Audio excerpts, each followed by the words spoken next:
वल्लभाधीश की जय। गिरिराज धरण की जय। श्याम सुंदर श्याम ने महाराणी की जय। श्री गुसाई जी परम दयाल की जय। गोकुल नाथ की जय। दाव दयाल की जय। श्री नवनीत प्रिया लाल की अपने माथे विराजता सेव्य स्वरूप की जय। बधाई वैष्णव ने झाझा करे जय श्री कृष्ण। काले मारा ठाकोरजीनो पाटोत्सव गुसाईजीनो विप्रयोग पूरो थयो। श्रीजी बाबा साथे संयोग थयो।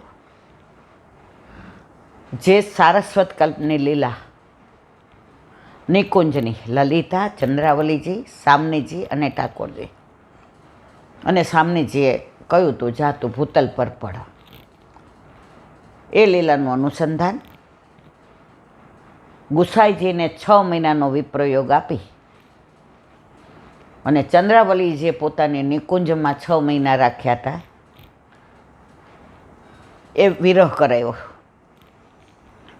ललिताजी जे 6 महीना विरहमां तड़प्या हता निकुंजमां एणे गुसाईजीने एटले के चंद्रावलीजीने सेवामां आवता रोक्या।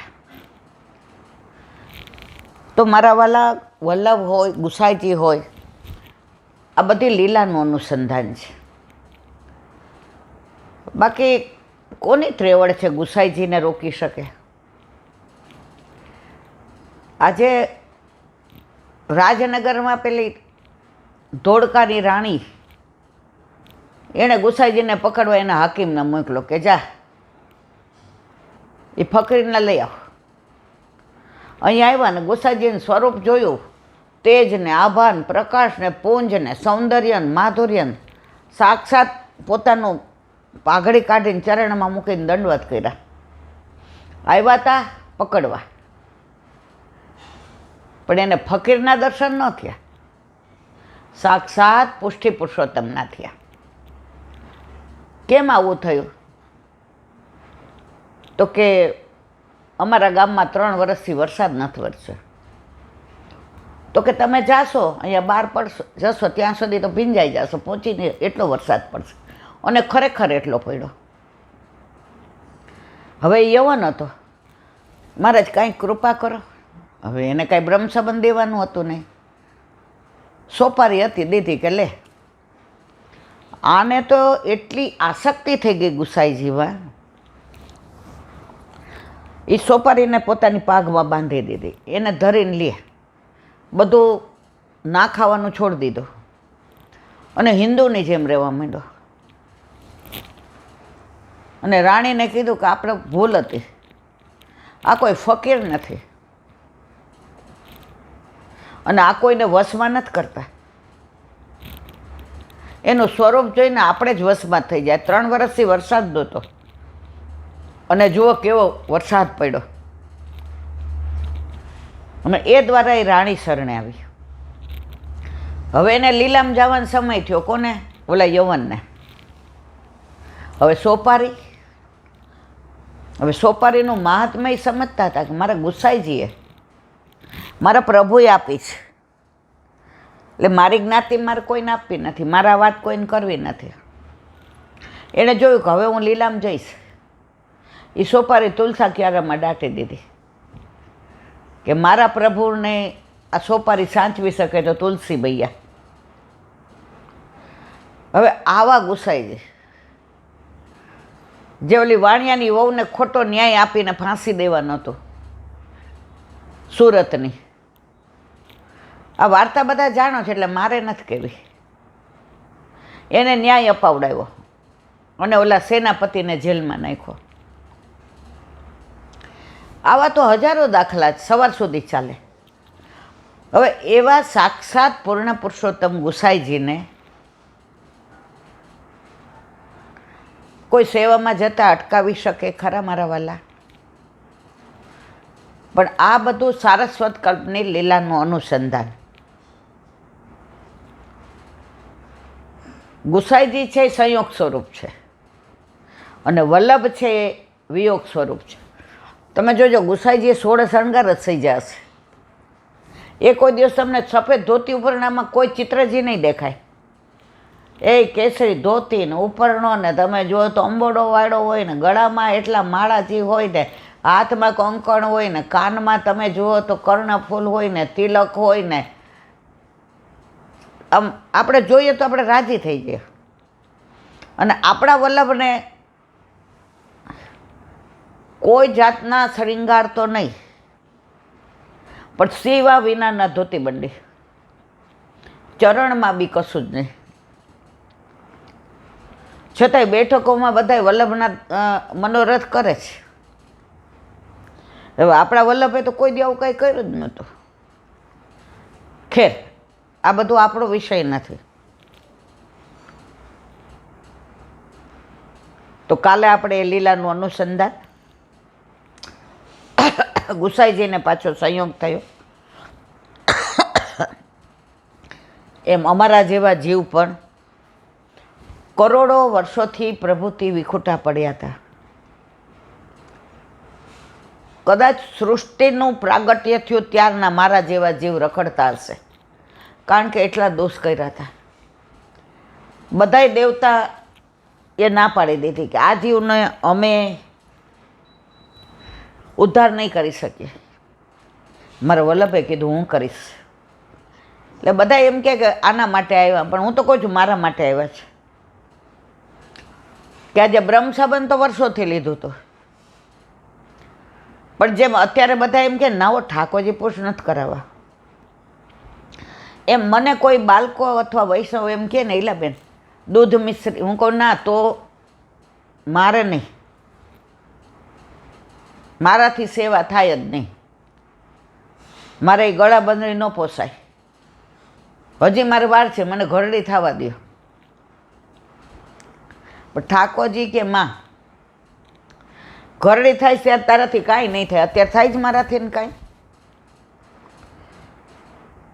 તો લગ્ન થયા તો લાડ તો તારે કઢાવવા પડશે મને. તારો માધુર્ય ભાવ નથી, તારો વાત્સલ્ય ભાવ છે. અને 42 વર્ષે નોકરી છોડાવી દીધી. એ લગભગ 20-22 વર્ષ જે પ્રભુમાં આનંદ આવ્યો, મનોરથ એટલા ને, ઉત્સવ એટલા ને, વસ્ત્ર ને, આભૂષણ ને, તમે જુઓ તો તમે બધા તો પ્રેસે હો, તમે નાકાશ. હું ને મારા પ્રભુ જો વો બોલે વો મેં કરું. હવે કશું જ નથી થતું. ઉંમર અને તબિયત, હવે તબિયત સારી થઈ તો આ જલાઈ ગયો. હવે ઠાકોરજીને ગોદમાં માંડ લેવાય છે. શું મનોરથ કરો તમે? હવે હિંડોળ આવે છે. પણ પ્રભુ કે બસ માં તે મને જે લાડ લડાવ્યા ને એ તોય વાગોળ, હુંય વાગોળું. તો આવી બધી પ્રભુની લીલાઓ. કાલ તો આજરે આજનો દિવસ મારે કેવો મંગલકારી રે. આજ સખી મારે ઘેર પધાર્યા ગોકુળના ગિરધારી રે.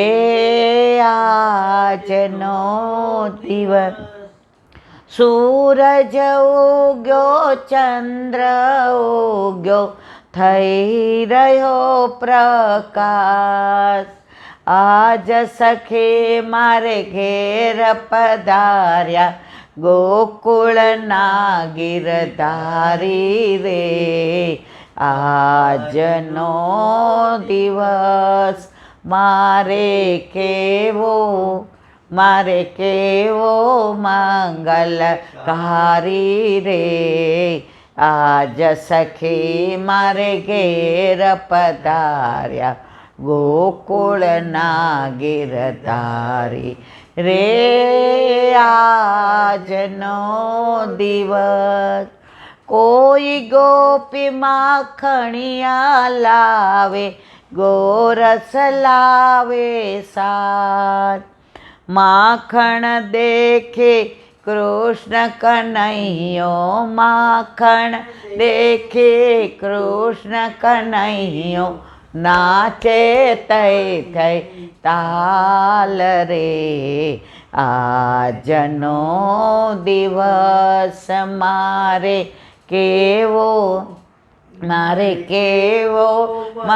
મંગલકારી રે, આજ સખી મારે ઘેર પધાર્યા, ગોકુળના ગિરધારી રે, આજનો દિવસ વલ્લભના સ્વામી ઘેર પધાર્યા, શું છે બીજું કામ, આજ સખી મારે ઘેર પધાર્યા, ચંપારણના વાસી રે, આજનો દિવસ મારે કેવો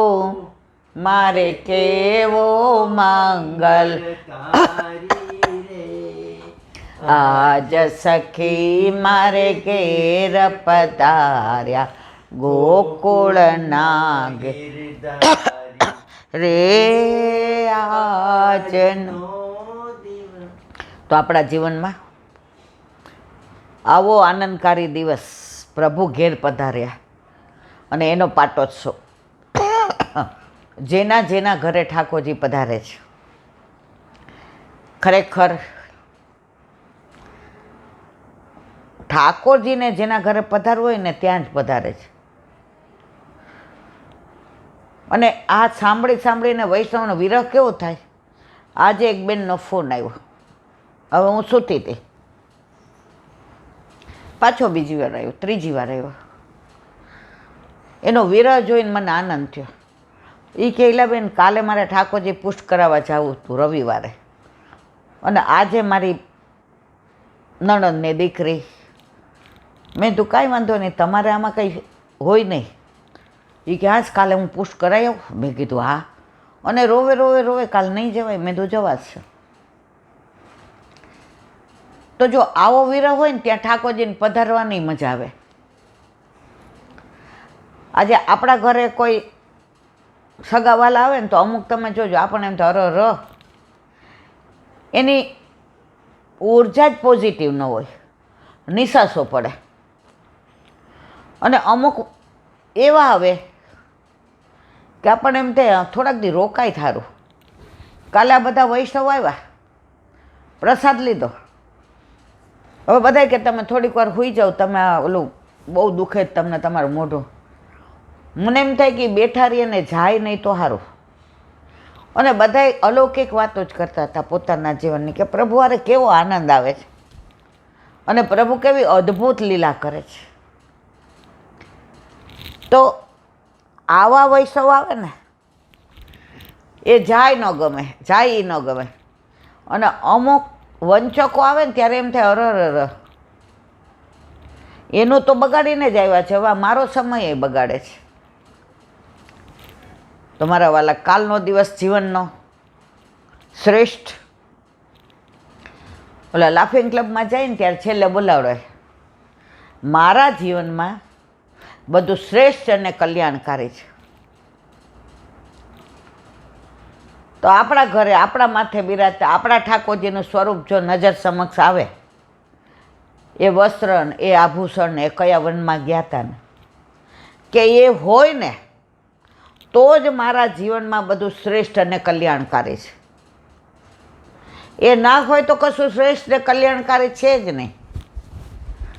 પાછું 84 લક્ષ્યોનીમાં જ ફરવાનું છે. હવે આજે ઘણું બધું બીજું કેવું છે મારા વાલા, પણ